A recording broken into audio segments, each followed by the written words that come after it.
ഈസാ നബി യുകല്ലിമുൻ നാസ ഫിൽ മഹ്ദി വ കഹ്ലൻ വ മിനസ് സ്വാലിഹീൻ പറഞ്ഞതാണല്ലേ. ഈസാ നബി തൊട്ടിലാവുമ്പോൾ സംസാരിച്ചു. ഇപ്പൊ പുതിയ കുറച്ച് ആൾക്കാരെ ഗ്രൂപ്പിൽ കടന്നു വന്നിട്ടുണ്ട്. അതിന്റെ ഇറങ്ങോട് വല്ലാതെ മഹദിൽ സംസാരിച്ചു എന്ന് പറഞ്ഞാൽ വിജ്ഞാനത്തിന്റെ തുടക്കത്തിലാണ്. മഹദുൽ മഅരിഫത്താണ്, ജ്ഞാനത്തിന്റെ തൊട്ടിലാണത്. അറിവിന്റെ തൊട്ടിലാ കടന്നിട്ട് സംസാരിക്കും. കഹിൽ എന്ന് പറഞ്ഞാൽ ഉൾക്കൊള്ളാൻ കുറച്ച് പ്രയാസമുള്ള കാര്യങ്ങൾ, അവിടെ ആ തലത്തിലും അദ്ദേഹം ലോകത്തോട് സംസാരിക്കും. അതാണ് കഹിൽ എന്ന് പറഞ്ഞാൽ. ഹലക്ക എന്ന് പറഞ്ഞാൽ അതാണ് ആ വിജ്ഞാനം നശിച്ചു പോകുകയാണ്, അല്ലാതെ ആള് ചത്തുപോകുക എന്നല്ല. ഇവരങ്ങനെയാണ്. ഇനിമ്രഉൻ ഹലക്ക, ഒരു മനുഷ്യൻ മരിച്ചു പോയാൽ ഹലക്കൊക്കെ എങ്ങനെ മരിച്ചു പോകുക എന്ന് കിട്ടുക? ഹലക്ക കഹല. ഹലക്ക എന്ന് പറഞ്ഞാൽ ആ വിജ്ഞാനം അവനിൽ നിന്ന് ഇല്ലാതാകുക.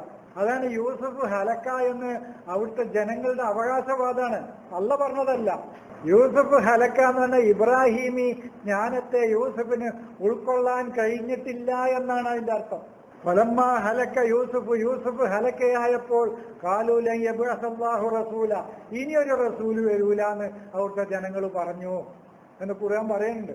സത്യത്തിൽ യൂസുഫ് ഹലക്കയായിരിക്കുന്നു എന്ന് ആ ആളുകളുടെ അവകാശവാദമാണ്. സത്യത്തിൽ യൂസുഫ് ഹലാക്കിലായിട്ടില്ല. അതായത് ഇബ്രാഹിമി ജ്ഞാനം ഉൾക്കൊള്ളാൻ യൂസുഫിന് കഴിഞ്ഞിട്ടില്ല എന്നാണ് അവർ പറയുന്നത്. അത് അവരുടെ അവകാശവാദമാണ് താനും.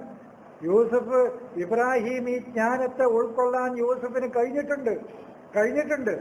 അത് വേറെ വിഷയമാണ്. അത് നമ്മൾ ഈ കഹിൽ പറഞ്ഞപ്പോൾ കഹലയിൽ നിന്നാണ് ആ അക്ഷരങ്ങൾ തന്നെ തിരിച്ചിട്ടതുള്ളതാണ് ഹലക്ക വന്നത്. അതാണ് ഹലക്ക. ആ അക്ഷരങ്ങളുടെ തന്നെയാണ്. ആ അക്ഷരങ്ങൾക്ക് സ്ഥാനമാനങ്ങൾ മാറ്റം. അപ്പോ കഹില് എന്ന് പറഞ്ഞ ഇസ്തിയാബ്, ഉൾക്കൊള്ളാൻ പ്രയാസകരമായ കാര്യങ്ങൾ ലോകത്തോട് പറയും. അത് വിജ്ഞാനത്തിന്റെ രണ്ടാം ഘട്ടം.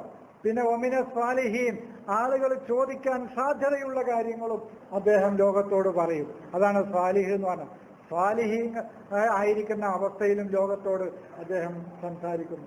അപ്പൊ നിങ്ങൾ എന്നോട് ചോദിക്കാൻ സാധ്യതയുണ്ട് എന്ന് നിങ്ങളുടെ മുഖത്ത് നോക്കി ആ ചോദ്യങ്ങൾക്കുള്ള മറുപടിയും കൂടി ഒരാൾക്ക് പറയാനുള്ള ജ്ഞാനത്തിന്റെ ഉയർന്ന തലമാണത്.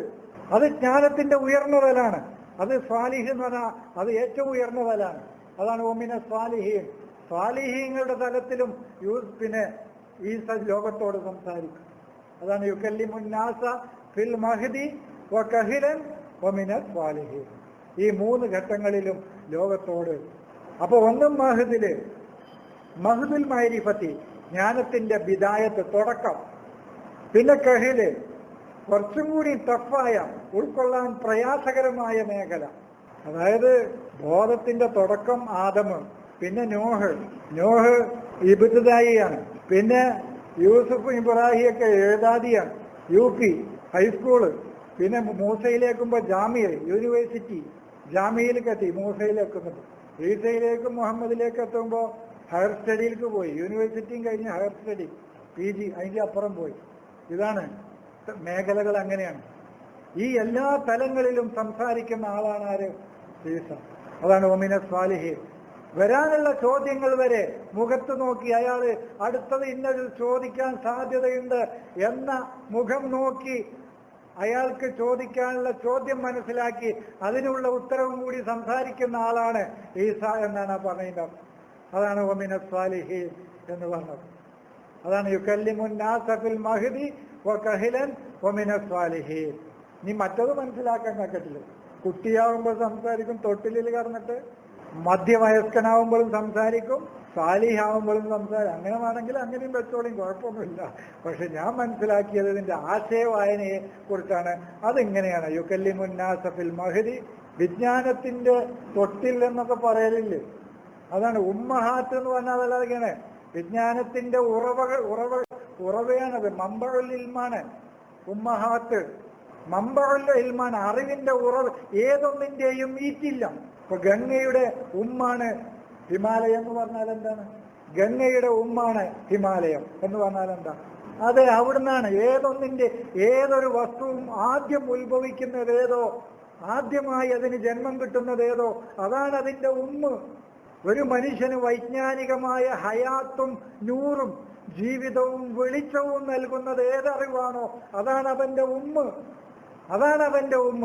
ആ ഫ്രെയിമിന് പരിധിക്ക് അപ്പുറത്തേക്ക് പോകരുത്. അതാണ് ഹുർരിമത്ത് അലൈക്കും ഉമ്മഹാത്തുക്കും വബനാത്തുക്കും എന്ന് പറഞ്ഞാൽ അതിന്റെ ആ ഹറമ് ആ ഇത്താറ് ആ ഫ്രെയിമിന്റെ അപ്പുറത്തേക്ക് നിങ്ങൾ പോകരുത്. അതാണ് ഹുർരിമത്ത് അലൈക്കും ഉമ്മഹാത്ത്. അല്ലാതെ ഉമ്മാരെ കെട്ടരുത് എന്നല്ല. ഈ നിയമം പറയാത്തോണ്ട് ലോകത്ത് മുസ്ലിങ്ങളല്ലാത്തവരൊക്കെ ഉമ്മാരെ കെട്ടിങ്ങാൻ എന്താ കാട്ടുക? ഇങ്ങനൊരു ബുക്കിൽ ഒരു നിയമം പറയാത്ത കാരണത്താൽ 100 കോടി 130 കോടി മുസ്ലിങ്ങളല്ലാത്ത ബാക്കി 600 ചില്ലാനം കോടി മനുഷ്യരും ഉമ്മാരെ കെട്ടിങ്ങാണ്ട് നടക്കുക, പെൺകുട്ടികളെ കെട്ടിങ്ങാണ്ട് നടക്കുക, സ്വന്തം മക്കളെ. എന്താ നീ കാട്ടുക? ഭയങ്കര ഇടങ്ങാറായി, ഭയങ്കര പ്രയാസമായി. ഇനി ഒരു നിവൃത്തിയില്ല. ഒരു ബുക്ക് ഇറക്കി കൊടുത്തേ പറ്റൂ ആ ജനതക്ക്. എന്താ ഈ പറയുന്നത്? അതാണ് ഹുർരിമത്ത് അലൈക്കും ഉമ്മഹാത്തുക്കും വബനാത്തുക്കും. അതിന്റെ പരിധിയിൽ നിന്ന് പുറത്തു പോകരുതെന്നാണ് ഹറമ, അതിന്റെ ഇത്താറ്, അതിന്റെ വേലിക്കെട്ട്. ആ വേലിക്കെട്ടുകൾക്ക് അപ്പുറത്തേക്ക് നിങ്ങൾ കടന്നു പോകരുത്. അതാണ് ഹുർരിമത്ത് അലൈക്കും. അതാണ് ഉമ്മഹാത്ത് എന്ന് പറഞ്ഞതാണ്. ഇവര് പറയുന്ന നബിയുടെ ഭാര്യമാരങ്ങളും ഉമ്മമാര്. നബിയുടെ അസ്വാജ് നമ്മുടെ ഉമ്മഹാത്താണ്. വേറല്ലൊരു ഞമ്മല്ലെന്നും അസ്വാജ് ഉമ്മഹാത്താക്കാൻ പറ്റൂല. കാരണം ലോകത്തിന് വിജ്ഞാനം കൊടുക്കുന്ന ആളാണ് അദ്ദേഹം. അദ്ദേഹത്തിന്റെ അസ്വാജുകൾ വിജ്ഞാനത്തിന്റെ ഉറവകളാണ്, അത്രയും പരിശുദ്ധമാണ്. അതിനെ നമ്മുടെ വിജ്ഞാനത്തിന്റെ ഉമ്മമാരാക്കണം. പിന്നല്ലേ അത് ഉമ്മമാരല്ലേ?